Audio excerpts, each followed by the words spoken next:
మొత్తం మన ఇండియాలో 229 మంది బిలియనర్స్ ఉంటే అందులో 108 మంది గుజరాతీసే ఉన్నారు. అంటే హాఫ్ ఆఫ్ ది డామినెన్స్ వాళ్ళదే. బట్ మన సైడ్ మంచి జాబ్, మంచి సాలరీ ఉంటే చాలు అంటారు కదా! వాళ్ళలో ఉన్న మ్యాజిక్ ఏంటి? మ్యాజిక్ కాదు అది, లాజిక్. ఇక్కడ బాగా చదువుకుంటే మంచి జాబ్ చేయొచ్చు అంటారు. అదే అక్కడ బాగా చదువుకుంటే మంచి బిజినెస్ చేయొచ్చు అంటారు. అక్కడ ఒక చిన్న షాప్ రన్ చేస్తున్నా ఒక పెద్ద జాబ్ తో కంపేర్ చేస్తారు.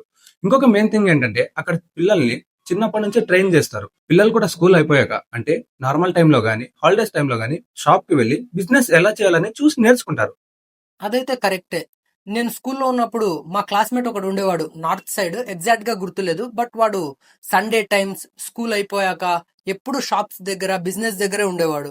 వాళ్ళలో నాకు నచ్చే క్వాలిటీ ఏంటో తెలుసా? రిస్క్ టేకింగ్ వేరే లెవెల్ ఉంటుంది. అవుతే అవుతుంది, ఏంటి లేదు అంతే కదా. చేయడం నా పని అని ఆలోచిస్తారు. మార్నింగ్ టిఫిన్ చేయకపోయినా పర్లేదు, షాప్ కరెక్ట్ టైంకి ఓపెన్ చేయాలనే మైండ్ సెట్ వాళ్ళది.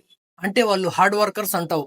బట్ మన సైడ్ ఎలా తెలుసా? ఎవడైనా ఒక చిన్న షాప్ పెట్టుకున్నాడు అనుకో, వాడిని డిమోటివేట్ చేయడం. అరే ఇవన్నీ నీ వల్ల కాదు, ఇవన్నీ నీకు అవసరమా, ఏదైనా చిన్న పని చేసుకోవచ్చు కదా, జాబ్ చేసుకోవచ్చు కదా అని వాడిని డిమోటివేట్ చేయడం.